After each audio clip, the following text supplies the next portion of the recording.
बोलो जयकारा बोल मेरे श्री गुरु महाराज की जय।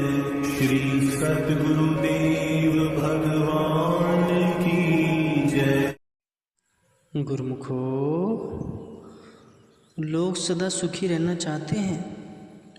वे शांतिपूर्ण जीवन व्यतीत करना चाहते हैं, परंतु कितना आश्चर्य है कि वे सुखी और शांत रहने के उपाय को सीखने में अपना समय नहीं लगाना चाहते। इसके लिए शांत और निस्तंभ वातावरण चाहिए और साथ ही इस रहस्य को जानने की जिज्ञासु की तीव्र इच्छा।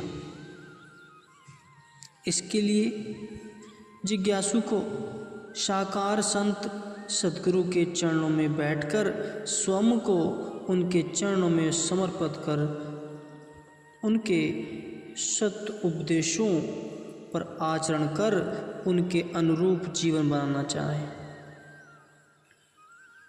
वर्तमान समय में जो बाह्य जगत के पदार्थों में खोज की जा रही है, उसे संत सद्गुरु के निर्देशों में आत्मा की खोज में परिवर्तन करना होगा।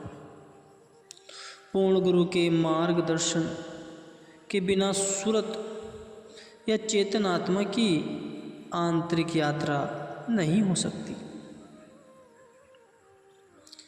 सुरती जितनी अधिक अंदर की ओर मंजिलें तय करती है, उतनी ही अधिक सद्गुरु की आवश्यकता अनुभव होती है।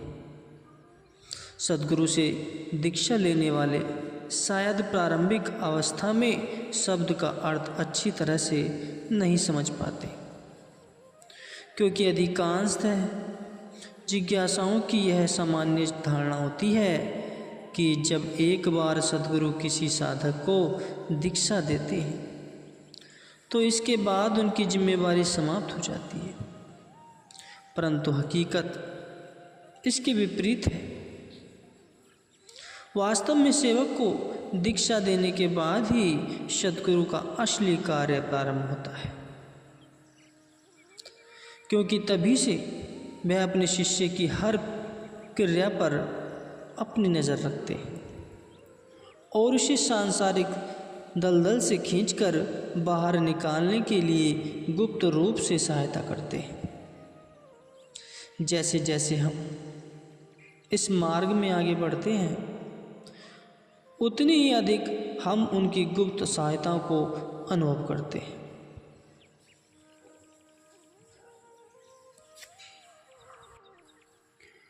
साधक अपने भीतर जितना ऊंचा जाता है, उसे सद्गुरु की आवश्यकता उतनी ही अधिक होती है। काल और माया विरोधी शक्तियाँ अपने शिकार को इतनी आसानी से जाने नहीं देती और अपने पंजे से छूटने नहीं देती। इसके लिए सद्गुरु को बहुत मेहनत करनी पड़ती है। इस तथ्य को केवल पहुंचा हुआ साधक तथा महापुरुष ही जान सकते हैं। सद्गुरु अपने तथा अपने शिष्य के बीच एक अदृश्य और आंतरिक संबंध बनाए हुए होते हैं। इसलिए साधक को सद्गुरु के पावन श्री दर्शनों के लिए बीच बीच में आते रहने के लिए कहा जाता है, ताकि दोनों में प्रेम का बंधन दृढ़ हो तथा अपनी श्रुति की आंतरिक यात्रा के बारे में साधक अधिक से अधिक जान सके। क्योंकि सद्गुरु का असली निवास स्थान हमारे भीतर है, इसलिए साधक को चाहिए कि वह सदा अपने हृदय को पवित्र रखे। हृदय की पवित्रता और मालिक की प्रसन्नता प्राप्त करने का सबसे सरल तरीका यह है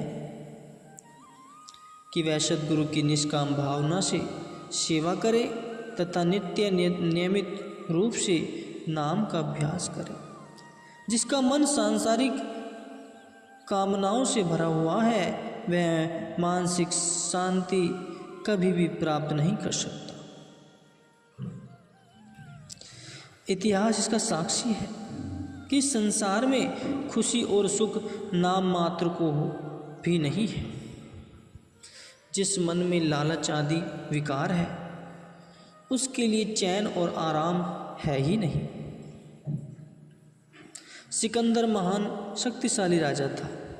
पराजय और असंभव, यह दो शब्द उसके लिए सर्वदा ज्ञात थे। उसने अनेकों बार भारत पर आक्रमण किए। एक बार वह लूट मार करके स्वदेश लौट रहा था।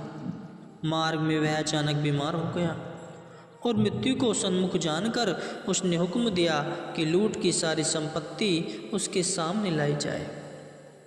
उसने अपनी सेना को भी अपने सामने तैनात होने के लिए कहा।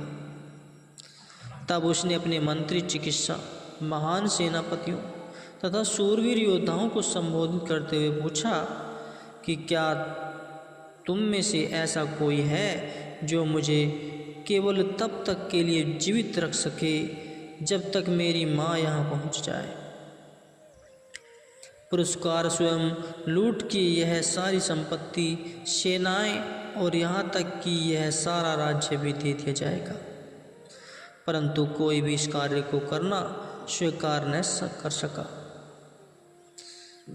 सभी मूर्तिमान बनकर सिर झुकाकर खड़े थे। राजा की आंखों से आंसू बहने लगे और गहरी सांस लेकर वह बोला कि आह, यदि मुझे ज्ञात होता कि एक एक श्वास इतना अमूल्य है तो मैं इसे लूटपाट के व्यर्थ के कामों में कभी न गवाता।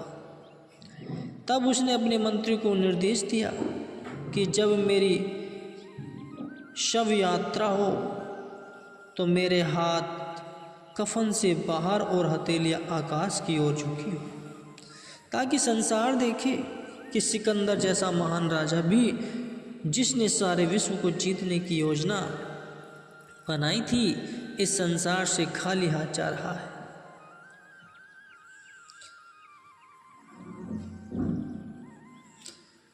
कवि कहते हैं कि ओ मूर्ख प्राणी, अपनी निर्धनता की शिकायत मत कर, तसल्ली रख कि मेरा भाग्य ऐसा ही था। कई धनी लोग यहाँ से चले गए, परंतु क्या कोई संसार से एक दमड़ी भी, एक तिनका भी साथ अपने ले गया है? सिकंदर महान अपने समय के सभी शक्तिशाली और प्रतिष्ठित लोगों में से बढ़कर था। लगभग सारा विश्व उसके अधीन था और उसकी अति विस्तृत सेना कीड़े मकोड़े की तरह फैली हुई थी। मणि, जवाहरात और अन्य अमूल्य हीरों की उसके पास कोई कमी न थी, परंतु दुर्भाग्य, जब वह संसार से गया तो इसके खाली हाथ ही कफन से बाहर थे। जिस तरह सिकंदर गया, यह कोई नई बात तो नहीं थी। हम सबको इसी तरह खाली हाथ ही जाना है, परंतु बुद्धिमान व्यक्ति अपने जीवन में ही अपने भविष्य को उज्जवल बना लेता है। राज्य और देशों को जीतकर नहीं, अपितु अपने मन को जीतकर वे अपने अंदर के शत्रुओं के विरुद्ध संघर्ष करते हैं और अपने अंतःकरण को शुद्ध करने का भरपूर प्रयास करते हैं। अन्य वस्तुओं की तरह मन को भी निर्मल और मालिक के निवास योग्य बनाने के लिए नाम ही निरंतर रगड़ की आवश्यकता होती है। गुरु नानक देव जी का कथन है कि अस्वच्छ और गंदा शरीर पानी से साफ किया जाता है, मैले वस्त्र साबुन से धोने पर साफ होते हैं। ऐसे ही दूषित मन की अशुद्धता नाम के अभ्यास से ही दूर होती है। गुरुमुखो।